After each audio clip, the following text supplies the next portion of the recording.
Esse é o High Low, o podcast para quem quer saber tudo sobre moda. O meu nome é Olivia Merchiori e estarei junto com a jornalista Isabel Junqueira todas as semanas com um episódio inédito sobre os principais acontecimentos da moda mundial. Se para você o podcast ainda é uma novidade, vá até o nosso site, highlowpodcast.com, onde você pode encontrar todos os canais para nos acompanhar. Oi, Oli, tudo bem? Oi, Bel! Não sabemos se o nosso primeiro episódio teve muita repercussão, porque estamos gravando antes de colocá-lo no ar. A gente queria, inclusive, dizer para vocês que a gente decidiu fazer esses episódios bem freestyle, sem muitos recursos mega profissionais de gravação e edição. É isso, é ter conteúdo e aí depois a gente vai acertando esses detalhes técnicos. Aos poucos, né, vai ficando mais profissa. E a gente queria aproveitar nesse episódio o clima político, né, no nosso país. Eu acho que se teve uma coisa boa disso tudo, é que eu acho que nunca se discutiu tanto política.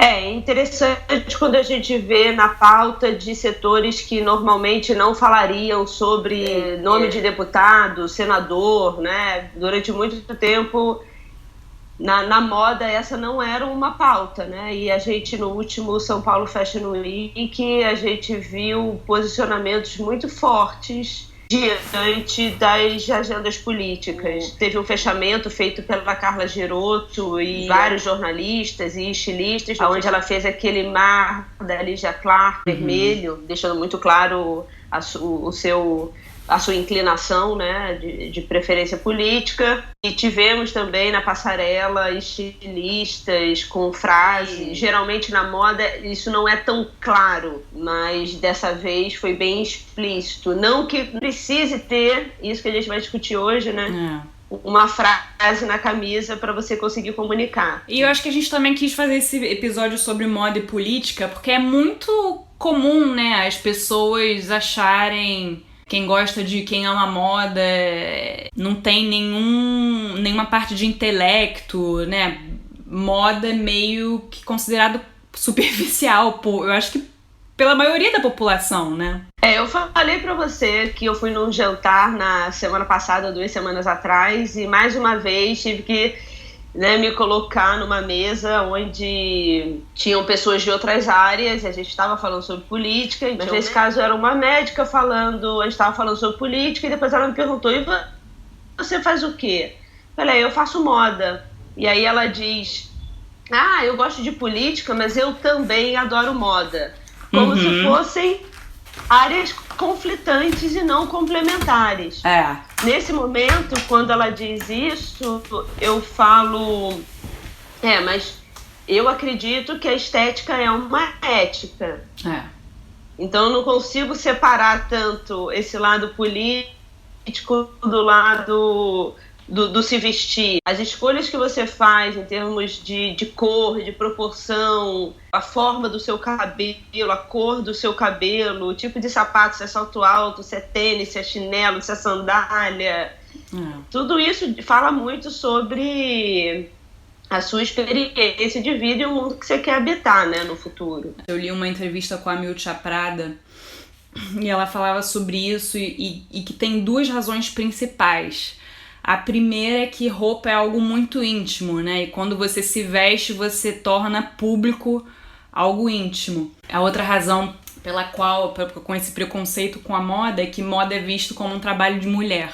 Eu não sei, eu acho que é mulher ou afeminados, né? Homens e mulheres afeminados. Eu acho que é mais do que mulher. Mas homens e mulheres com a característica do feminino. Que é essa coisa mais frágil, mais fútil, volátil, efêmera. Não é o trabalho duro, né? Então eu acho que é mais do que a mulher é o feminino. Quase todos os grandes estilistas são homens, mas é essa função de você criar uma imagem do outro. No caso, o homem criando a imagem da mulher. Poiré, Worth, né, o Fortuny, são todos homens criando essa imagem feminina, o que também cria um olhar muito político sobre o corpo, né? Sobre o corpo que veste. Porque, bom, obviamente tem cada estilista tem lá o seu mundo, mas geralmente é diferente um trabalho com um homem, um trabalho de homem e de mulher. Você concorda com isso? E você não acha que as estilistas mulheres têm muito mais vida real do que os homens? Que geralmente tem uma coisa mais de fantasia. Vide Celine, né? É. Vide Celine antes e depois. É. E se a gente pegar até uma marca como a Dior, que é baseada na feminilidade, enfim, que tá num inconsciente coletivo, né? E se você pegar o trabalho hoje da Maria Grazia, né, é muito diferente de todos os outros estilistas que... Ela foi a primeira mulher, né, na Dior. Ela é a primeira mulher na Dior. É muito diferente.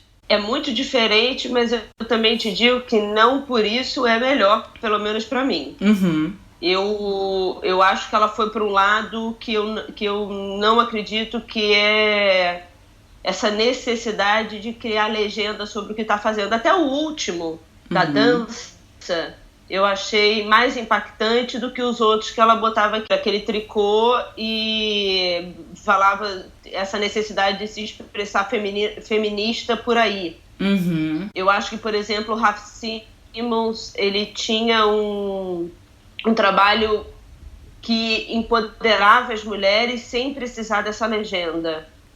E eu acho que a Phoebe também. Ela tinha um trabalho que era pelo volume, pelo fato de você não ter que ficar usando o salto alto o tempo inteiro, de você ser uma roupa prática, não justa, um pouco mais larga, que te deixava elegante e confortável. Mas eu acho que, assim, com certeza a Maria Grazia, enfim, aquela camiseta We Should All Be Feminists, com certeza tem uma coisa meio fácil, né, nisso. Mas eu acho que ela fez mais do que isso. Eu acho que ela... É uma roupa muito... É uma questão de estilo. É. Eu não gosto daquela coisa meio retrô que ela fez, em termos daquela coisa muito 70. Não é, pra mim não é um estilo que eu procuro hoje. Essa volta a elementos feministas da década de 70 que ela travou como pesquisa, como fonte de pesquisa. Pra mim, pelo menos, não gerou um design que eu acho potente, contemporâneo, atual. É muito difícil dizer isso como mulher, eu acho, mas também eu acho que existe a Phoebe, eu acho que existe a Stella McCartney, que pelo menos representa um tipo de design contemporâneo, feminista, que me afeta mais, porque a Maria Grazia e o Paolo, quando eles se separaram da Valentino, desculpa, mas eu acho que eles se separaram e ele, assim, deu um triplo mortal.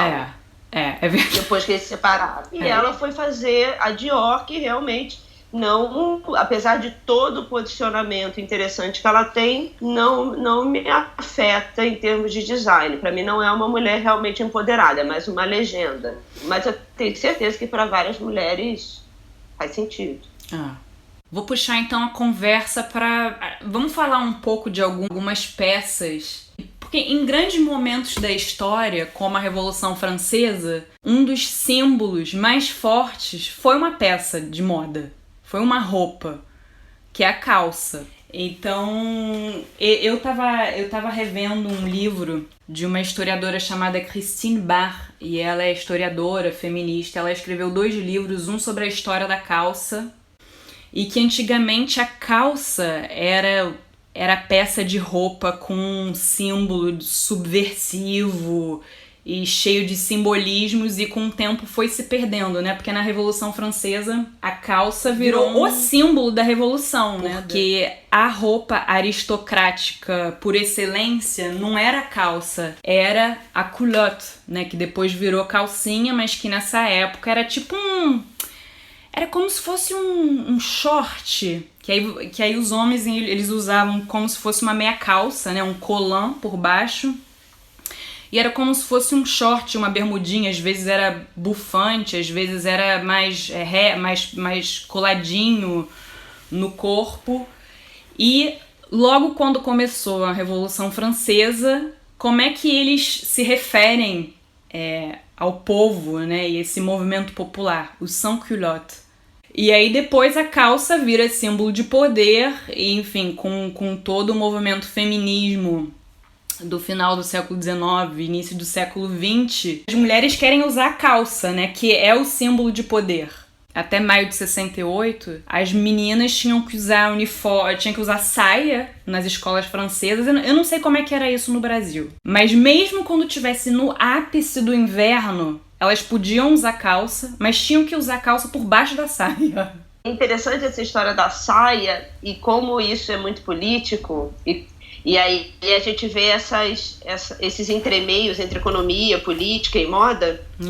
As guerras são lugares maravilhosos para descobertas tecnológicas, né, e reinvenção de produtos que depois são levados ao mercado. Uma história recente que eu achei bastante interessante foi sobre as meias calças, que antes elas eram feitas de seda, né? Você lembra? E elas não tinham elasticidade, por isso as pessoas usavam aqueles suportes, né? Aquelas cinta-ligas, né? Que seguravam a meia para a meia não cair. Na Primeira Guerra, os paraquedas todos eram feitos de seda, 100%, tá? Não existia nylon. Na Segunda Guerra, o nylon passa a ser usado para os paraquedas. Só que o nylon tinha começado a ser usado para as meias calças, para substituir as meias de seda, e as meias de nylon tinham mais elasticidade e elas iam até em cima. Então as mulheres sentiam que elas estavam de saia, mas elas estavam vestidas, elas sentiam como elas estavam de calça.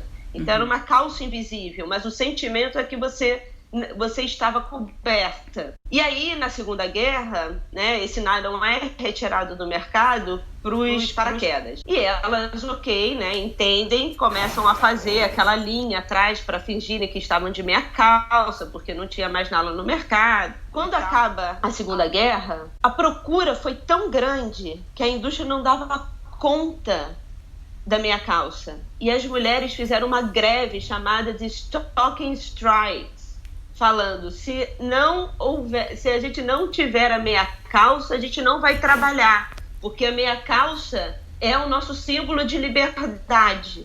E, enquanto não tinha meia calça no mercado para todas, elas pararam de trabalhar. Tem fotos disso, é maravilhoso. Queremos a nossa meia calça. A meia calça é um símbolo feminista. Isso representa o quanto é importante um aparato de vestimenta e o que ele pode representar em termos de libertação de movimento. Quando você tem a mini saia, você liberta o movimento e você também faz um posicionamento sobre liberdade do corpo.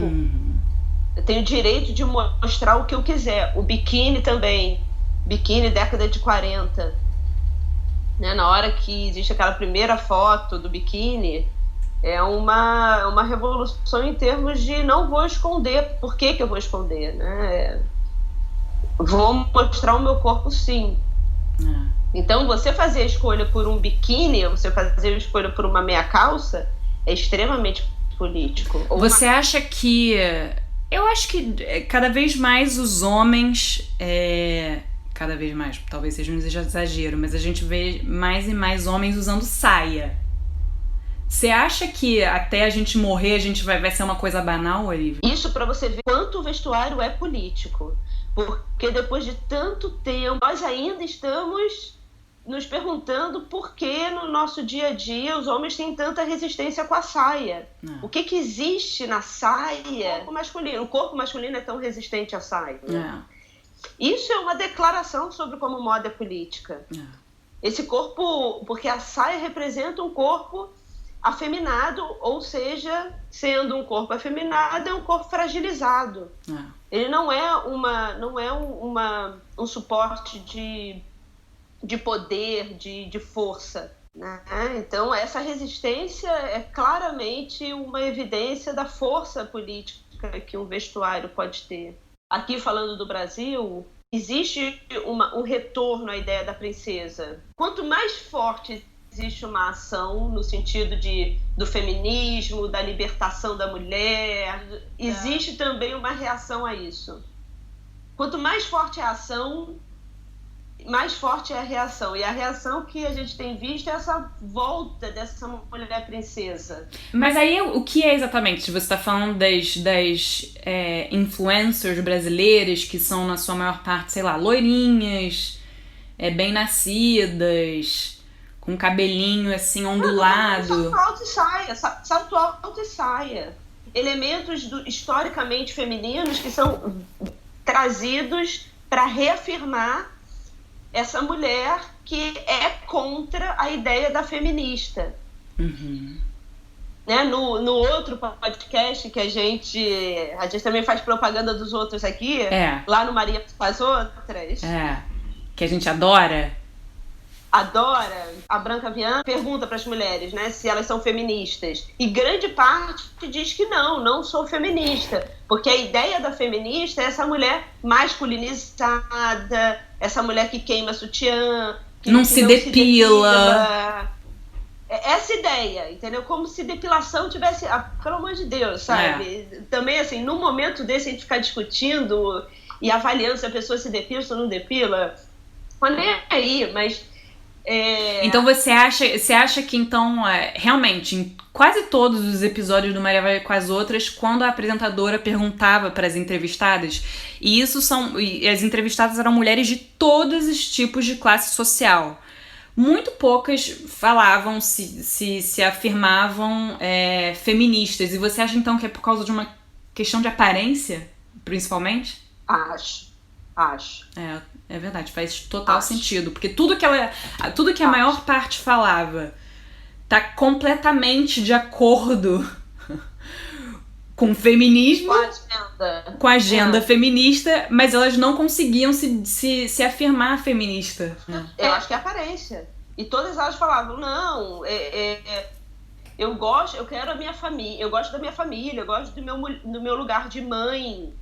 Ok, mas ninguém tá contestando o seu lugar de mãe, nem está contestando o seu lugar de mulher hétero. Uhum. Mas não é sobre isso. Mas a ideia que se tem da feminista, e aqui é muito validada e reafirmada por algumas igrejas, por alguns partidos políticos, por algum tipo de mídia e tal... é dessa mulher que perdeu os seus atributos femininos. E isso vem muito da estética. É uma estética... E aí, para reafirmar uma estética feminina, volta-se a pensar sobre o que representa essa mulher feminina. Então, é uma saia, é um salto alto... cabelo escovado... a unha feita... Essa volta da princesa, que não é essa feminista de rua. Mas, para mim, o problema é muito mais não querer estar associada às resistências de rua e se manter em algum lugar de privilégio do que outra coisa. Então, é reafirmar o salto alto...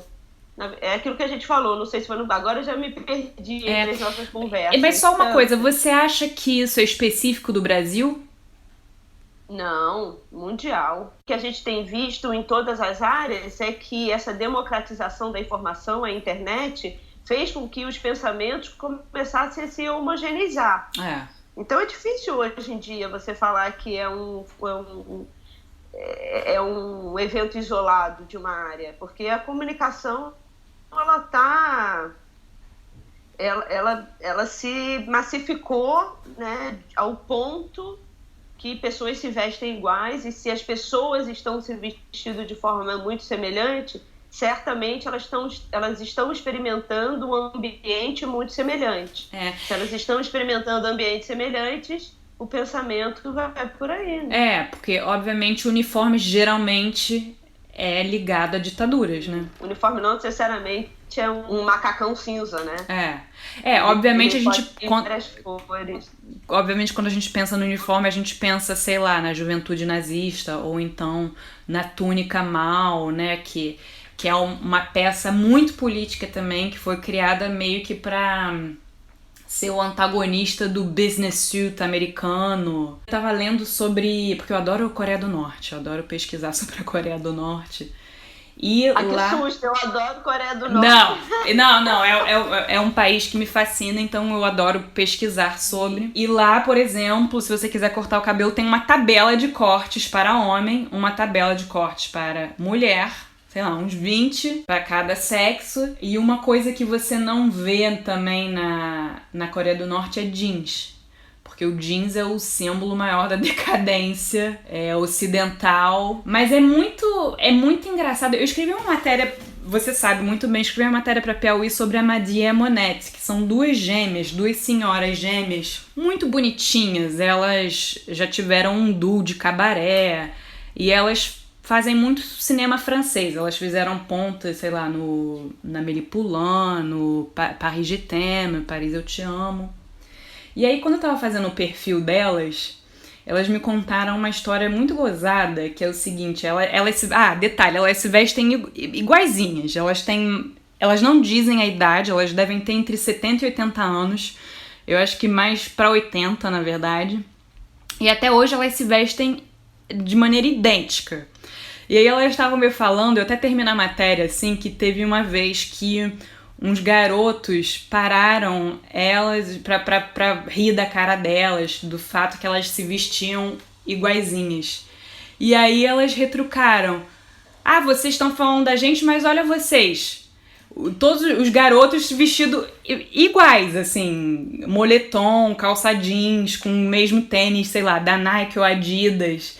Então, às vezes, a gente tem a ilusão, né, de que a gente é diferentão, que a gente é único, mas na verdade, na maior parte dos casos, né, a gente tá dentro dessa coletividade de alguma tribo, seja qual for, né? Eu lembro uma amiga minha, professora da St. Martin's de Londres, já, né, a Harvard das universidades de moda. Uma vez ela chegou para mim e disse como ela estava triste, porque a St. Martin's, que deveria receber e recebe, né, os estilistas, os criadores de moda mais vanguarda e mais experimentais do mundo, ela estava muito triste porque, apesar deles virem de diferentes países, as propostas têm sido cada vez mais parecidas.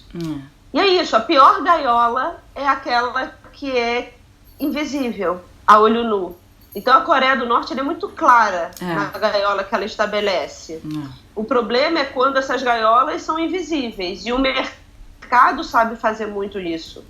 Então a gente estava falando sobre, né, essa semana eu fui participar de um evento que falava sobre moda de rua, e falava-se, né, da Supreme, falava-se da Stüssy, que foram marcas criadas como resistência ao status quo e que hoje em dia foram absorvidas para criar um uniforme para todo mundo que gostaria de fazer parte desse mundo skatista, underground. Só que não é mais skatista, não é mais underground. É uma grande marca que você coloca nas costas para você fazer parte de um grupo que se diz antenado, e aí você vai para a Semana de Moda de Paris e as pessoas entendem que se elas estiverem com aquela logo, elas vão ser mais bem vistas pelo mundo moderno, dos modernos fashionistas. Uniforme, né? E você não acha também que tem um lado meio triste do fato como se a Supreme precisasse ser legitimizada por uma marca de luxo como a Louis Vuitton para ser considerada relevante? É o contrário, na verdade. É o contrário. Tem lesões que estão indo catar identidade e autenticidade. Que é o que essas marcas de rua trazem, né? Agora, o Raiz Nobet já escreveu, né, sobre a bolha. Uma matéria muito legal, foi você que me mostrou, muito, muito boa. A gente vai botar o link no nosso site. Mas o Jerry Lorenzo, da Fear of God, ele fala: cultura de rua não pode ser isso. Tudo que é cultura de rua é o que resiste ao mainstream. uma hora que entrou no mainstream, não é uma escultura de rua.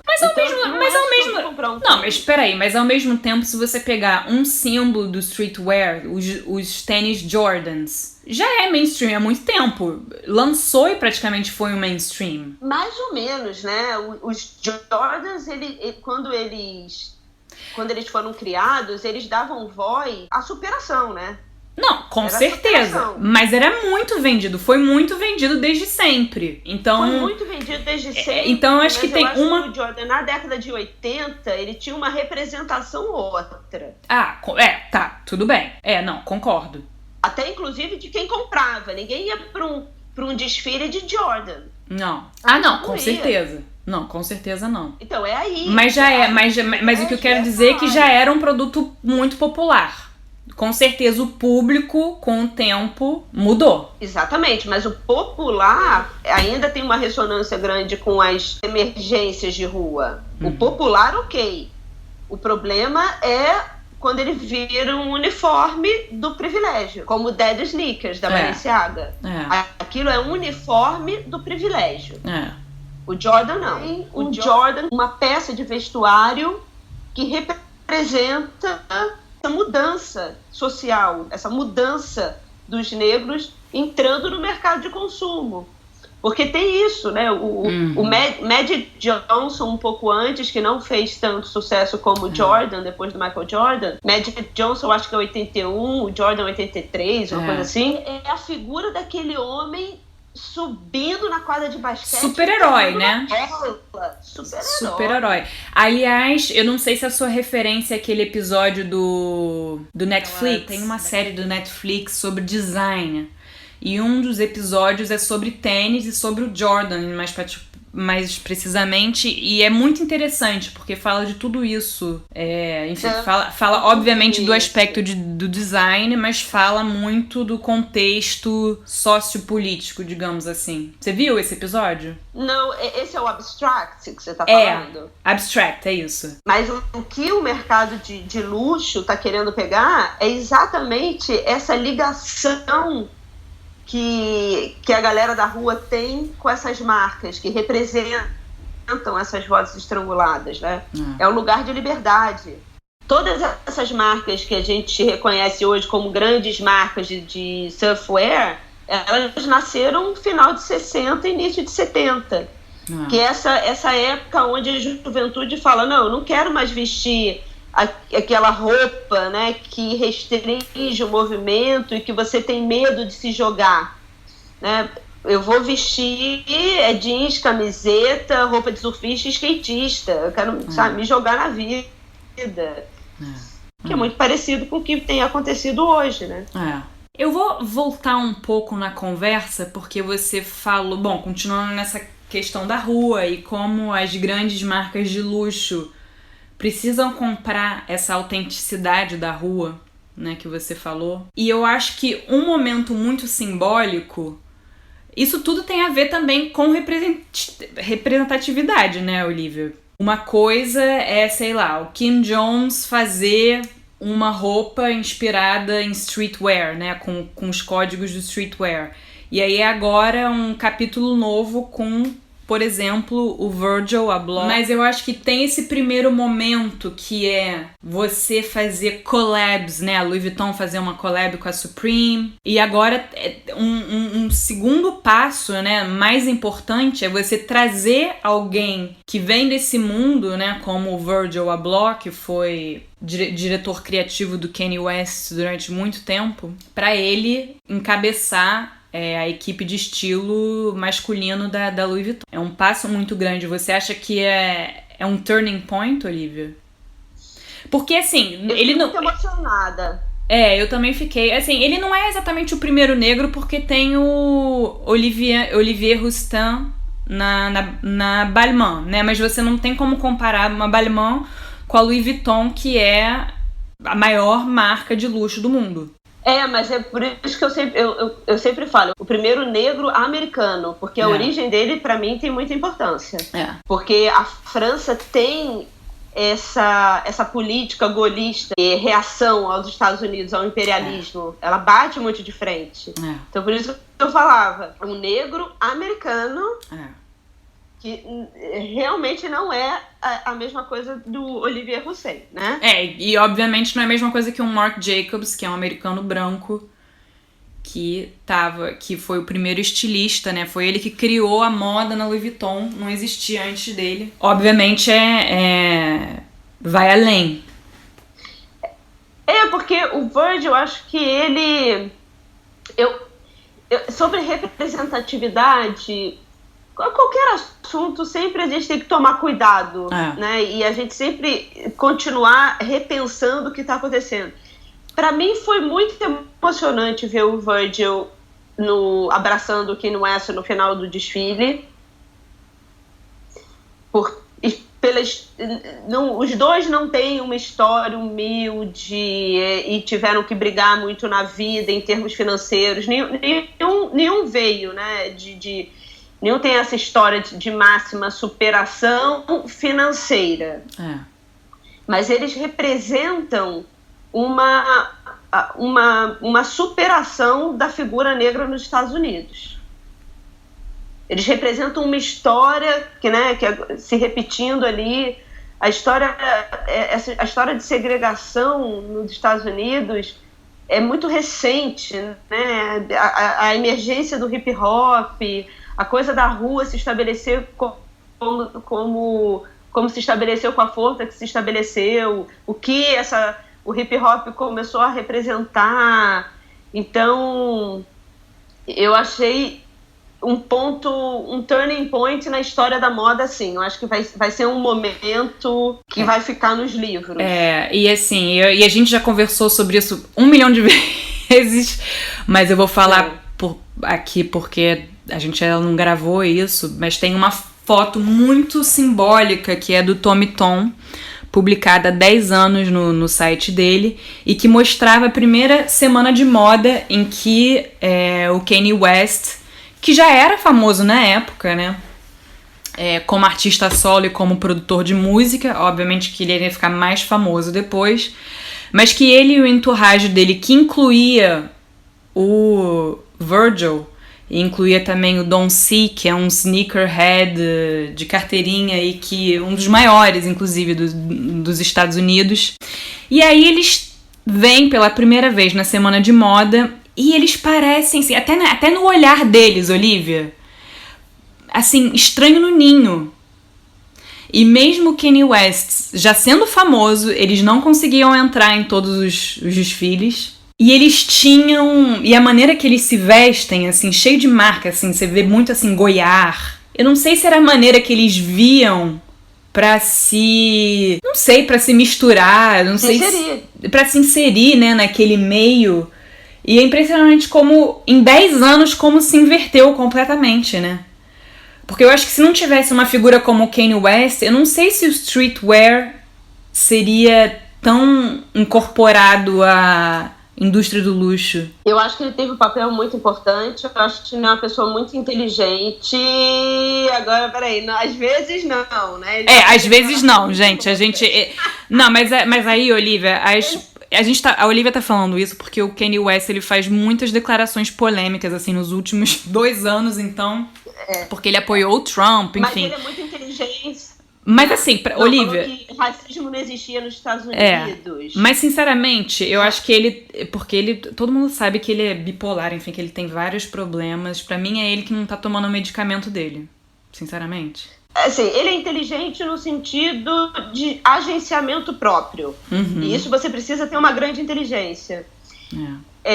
Essa foto é interessante porque eles levaram umas pastas de trabalho pro desfile. Da Goiás, Não era uma bolsa. Era uma pasta, né? E aí, então, com uns óculos também, parecem assim uns nerdzinhos. E até hoje, assim, tem matérias falando os seus flops de estilo, né? Quando você achou que você estava indo bem, você não deu muito certo. Essa é uma foto emblemática dele com uma pastinha, Goiás, tentando entrar no... Porque, assim, passa muito, assim, que eles estão tentando muito, né? Assim, trying too hard, assim. Estão tentando muito. Mas ele é o mestre do próprio agenciamento. O que é muito importante quando você... para essa permeabilidade. Se você for muito com o pé na porta, geralmente quem vai muito com o pé na porta acaba não conseguindo ir muito à frente. Eu acho que ele conseguiu se agenciar, entender os caminhos de permear esse sistema, sempre teve um interesse em chegar a certos lugares, a certas pessoas, e conseguiu se agenciar muito bem, também muito pelo talento, né? O talento musical que tem. E eu acho que é audácia, e eu acho que ele teve muita audácia também, né, Olivia? Não, muita audácia, não, tem que ter sangue no olho, sem dúvida. Mas eu acho que o que é interessante dele é que ele conseguiu criar essa comunidade. Ele conseguiu se agenciar para virar uma referência de sucesso por criar uma comunidade em torno dele, né, que ele foi levando junto, né, de artistas, designers, produtores. Ele foi crescendo e entendendo que ele não poderia ir sozinho. Então ele foi levando uma entourage. E essa entourage, ele é inteligente o suficiente de saber que ele tem que começar a migrar essas pessoas para esses lugares de privilégio. E ele vai levando todo mundo. Então, de repente, você olha, tá o Virgil ali, o Samuel Ross, e aí depois você vê um outro artista que ele meio que tá bancando por trás. Vários músicos que ele tá bancando por trás. E ele vai permeando por aí, né? Quando você... até o próprio casamento com a Kim, né? Não que eles não tenham se apaixonado, mas é um casamento muito propício. E perfeito, né? Pros negócios, né? Perfeito, tanto pra ela quanto pra ele. Eles devem ter se apaixonado por isso, inclusive. Por terem mentalidades muito próximas, né? Além de serem muito bonitos os dois, mas...